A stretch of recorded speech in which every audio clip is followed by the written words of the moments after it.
if you ever want to see what a data item in your PI system has been doing over time, you'll be using the multiple value queries right here. And in this video, we're going to be looking at sampled data.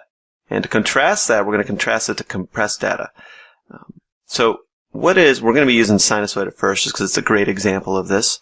I'm asking for the data for sinusoid from Monday to Tuesday using compressed data, and Monday to Tuesday using sampled data. Now, what sampled data allows me to do is I can define an interval, a very clean interval, so 1 hour, and I can see that I've got values for sinusoid every hour right there, and it's very nice, it's really clean. Now, contrast this to compressed data. The PI system is going into the archive and pulling up the raw values. Now, these raw values aren't necessarily going to be on even, pretty time intervals. And maybe that's what you want, in which case you want to use compressed data. But if you want clean intervals, you'll be using sampled data. This is particularly useful if you want to compare many PI tags against each other.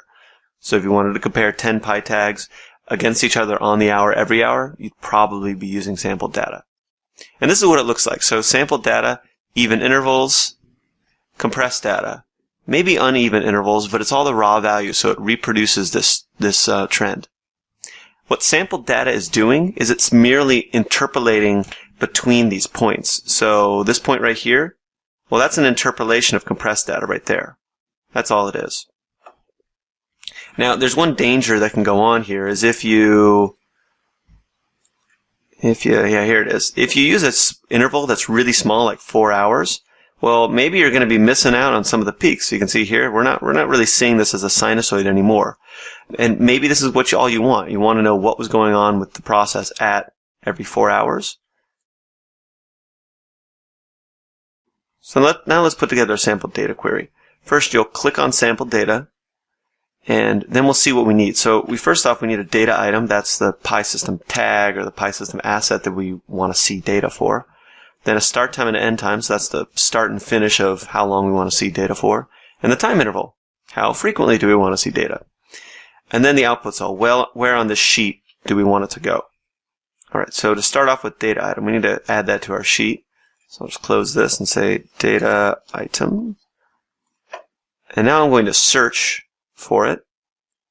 And I'll find what I want. So fuel oil flow.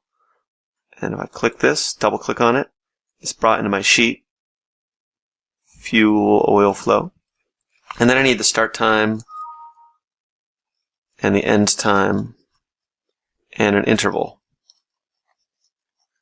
The start time, let's say we want to know everything from yesterday morning till this morning. So we use Y, that's PI shorthand for yesterday, and we use T, that's PI shorthand for today. And interval, 1H. So that's what the interval is we want to use. And then we'll write sampled data and click on sampled data. Now we just link these up. So you click in the data items field, you click on B2, well that's where my data item is. Click on the start time field, and now I'm going to click on B4, that's where my start time is. End time field, B5, time interval field, B6, and the output cell. So now I'm going to click where I want it to go. That's right there.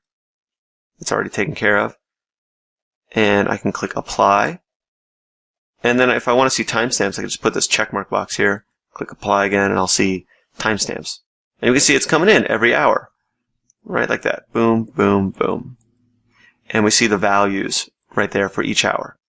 If I want to see a different frequency, all I need to do is just change the cell here. I don't even need to have the wizard open. I can just say 3 hours. And now it changes to every 3 hours. I can change it to every 30 minutes. And we'll see every 30 minutes. I can also change the interval or the time I'm asking for. Maybe I want to see what was going on a week ago. So yesterday, minus 7 days. And today, minus 7 days every hour. And we can see now we've gone back a week to March 7th. Alright, now that's the basics of sampled data.